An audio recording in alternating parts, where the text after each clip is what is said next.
So, a probably interesting question raised in the New Statesman, and that is interesting. Or it was an article called "Will a end to Brexit or a reversal of Brexit lead to a rise? Lead to a reactionary rise in right-wing parties?" Yes, and probably no. Again, we don't know. It's very much a thought exercise almost, because again you don't really know. However,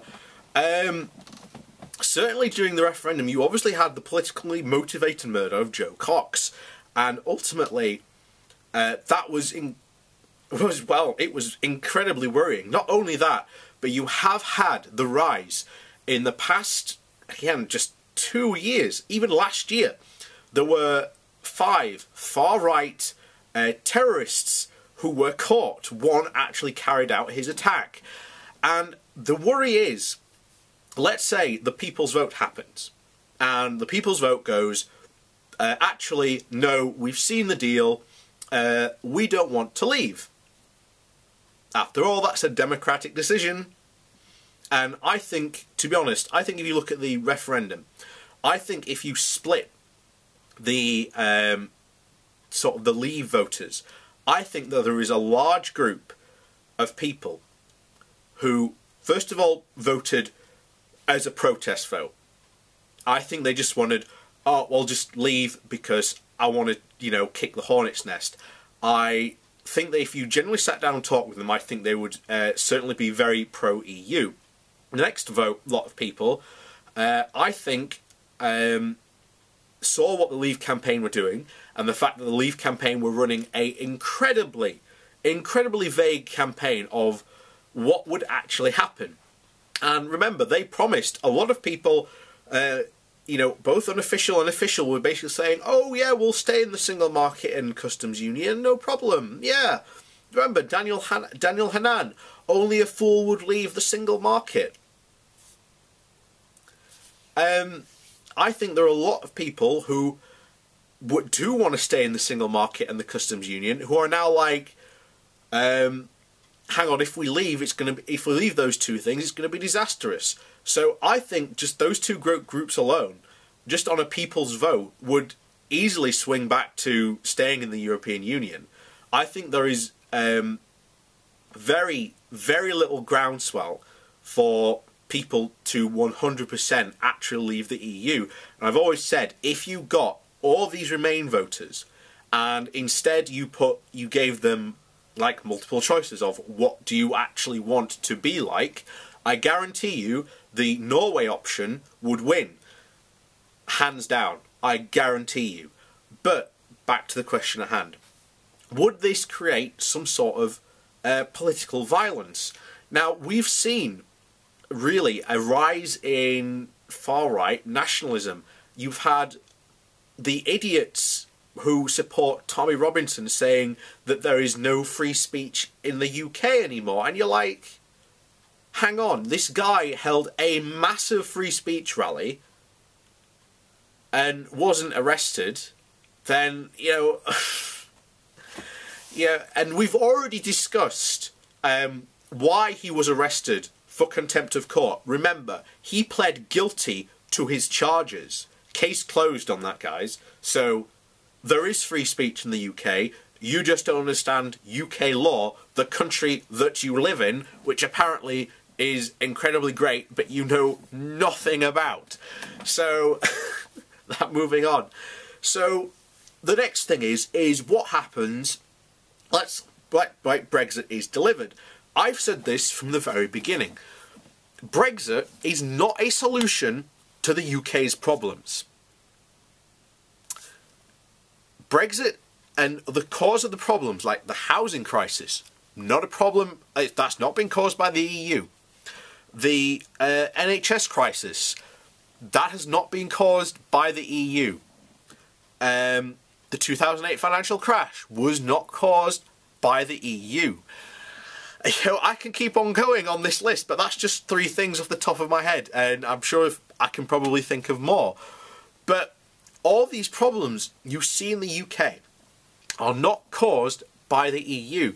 And the thing is, after, we are still going to keep these things on in this country because it is the government at fault for these problems. And I've talked about it before. The Europeanization of failure and the nationalisation of success. You know, David Cameron comes back and says, "Yay, we did it," and meaning, you know, him and the UK did something when it was him and the EU that decided, yeah, okay, we'll work together. We'll give you this. I've said before, the UK, is out of all the EU partners, has the best deal going in the EU. Now, we lose that completely. In fact, one of the big statistics I've constantly pointed out is that 80% of small farmers will go bankrupt post-Brexit. That's a problem. No, you don't see any of these hardline Brexiteers swooping in to try and save these farmers or provide the subsidies that they are going to lose. The government has said multiple times it will not provide the farmer subsidies that it got from the EU. It will not make it the UK government thing to give to the farmers. They've already said that. And yet people are just like, yay! 80% of small farmers are going to lose their businesses. Yay! And the challenge, and you know, it's insane. And the problem you will get is after this, these people will continue to blame the EU, even though we are not a member of it anymore. Because remember, guys, after March 2019, you can no longer blame the EU for the fault of the UK. You have to now blame the UK politicians. And this is where we get a possible rise of far-right groups. Because economic downturns, you know, social upheaval, prime feeding grounds for far-right parties. And here's the thing, guys. The vast majority of immigration, and I say immigration, not illegal immigration, because in the UK we have a very good immigration system that allows people to immigrate to this country. Over 80% of our, in fact 85% I believe it is, of our immigration to the UK is outside the European Union. So for those people who voted to stop immigration, it hasn't stopped. You know, it won't stop. The idea of taking back control, not going to happen. The UK relies on immigrant labour. That is a fact. That is a stone cold hard fact. So unless all these Brexiteers are suddenly going to start working in the fields, yeah, it ain't going to happen. So that's not going to happen. You've then got more Tories, like people like Jacob Rees-Mogg, who think that the austerity plans... Remember, this is the guy who these hardline Brexiteers want to be Prime Minister. The guy who will topple Theresa May once Brexit is over, because then he can blame the entire Brexit fiasco on her, while calmly saying he was, you know, Captain Hindsight. Well, if you'd only done it my way... You know, but then that could start a Tory civil war, but that's a whole nother discussion for another time, I think. This is just, you know, insane, because this will lead to rise of a possibly political far-right party, something like maybe like in Germany you have the APDF, possibly maybe the Golden Dawn. You've seen Italy has far-right party members, and you've only got to see what they've going there. Remember, it is international law that you have to help people in distress at sea, and yet Italy has decided that it is going to ignore international law and stop people from being saved at sea. Something which has been a foundation, a cornerstone of international maritime law and basic decency for centuries, almost. In fact, yeah, centuries. So this is just bizarre. It's only, you know, terrifying what we could unleash in this country. You have people like Tommy Robinson who want to impose laws specifically targeting a group of people. Because here's the thing, it won't stop there. And that's the deadly thing about these authoritarian groups and people like this. They don't just stop at one group of people.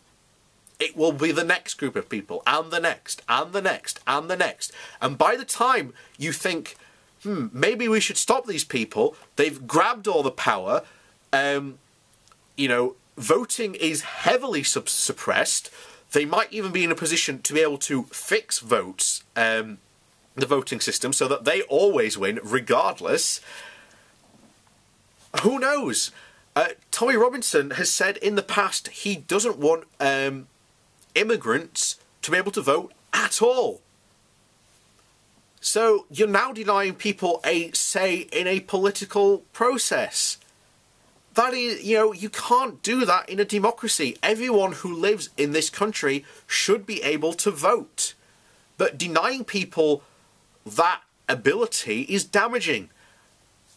So for please sake, people, don't fall for these idiot right-wing idiots that are going to start popping up more and more. You know, I've always said it from the very beginning. Politics starts in your own backyard. You should care about who your local councillor is. You should go and make sure that your party is fielding a good candidate to be in your area. And you can do that. You have the power to do that.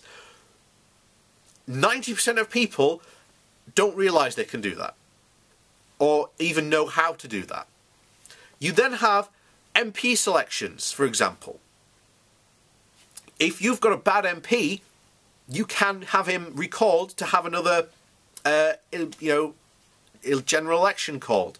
And if you're a member of that party, you can basically say to that guy, okay, no, we want someone else. We want another formal process to be able to select another MP. However, that is something we can't do in this country. Because the MP that is selected is chosen by the party.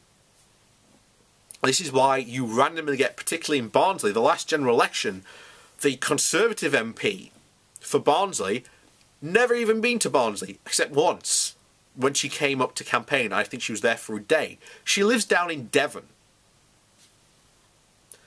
What does she know about, this, this town? Nothing. So one of the big things I want to really push is a big push in voting, particularly selection of MPs, how they are selected. I would love to see hearings on important positions like finance, health, all these, important front bench positions that MPs take. Because at the moment, as soon as that party has the power, they just go, yep, you're it, yep, you're it, yep, you're it. And that's it. There's no hearing process or selection process. I would love to see that happen. I think that would be an incredibly good idea, because then the parties actually then have to go and get good candidates who know what they're talking about, who know their, their systems. I mean, Christ, under David Cameron, you had George Osborne. George Osborne had never had anything to do with the financial, regulations, worked in a bank, or anything like that. He was a journalist. And yet somehow that was qualifying him to be the financial exchequer. What do we do? And then another thing is, I think because you have these selection processes, if the party cannot find someone in their party to take that position, It should be allowed to find someone who is a outside member, who is responsible and has to speak to Parliament and all this stuff that an MP has to do, but shouldn't be allowed to vote. I think that's basically what they should be doing. They should be an MP but not be allowed to vote because they've been brought in from the outside specifically for their expertise.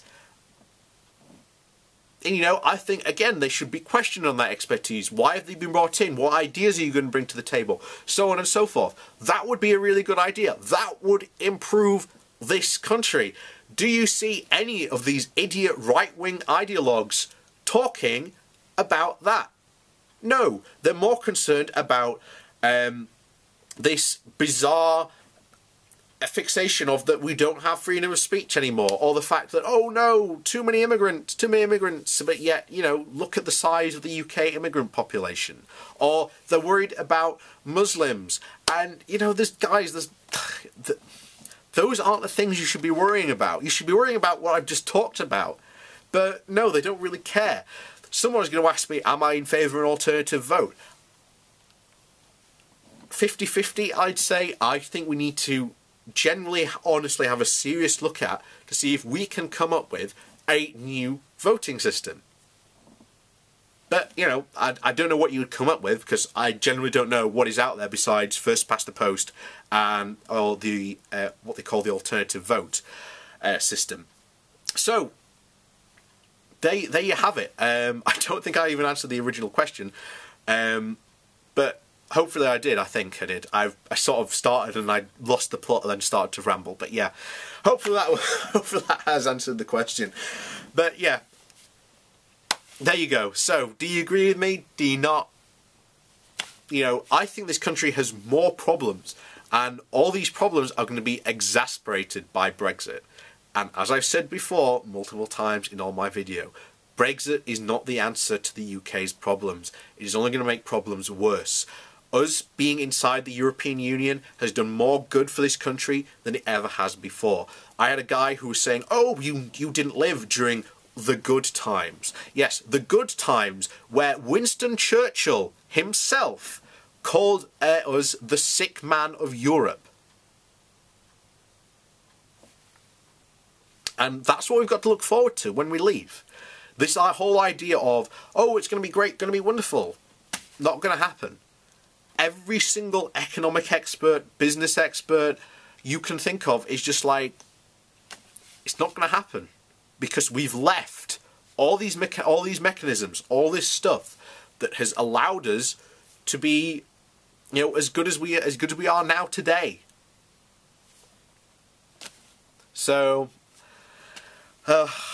yeah, everything unfortunately all comes back to Brexit in this case, and in the future it will come down to Brexit. And as I've said, everyone who voted for Brexit, and particularly these Brexiteers, are in a very unique position in the fact that you are uniquely responsible for what happens to this country going forward. None of it is going to be good. None of it is going to be good short term. It's not going to be good medium term. It's not even going to be good long term. It's just not going to be good, essentially. But, you know, what am I here for, you know? But yeah, there we go. I'll let you go now. I keep on rambling.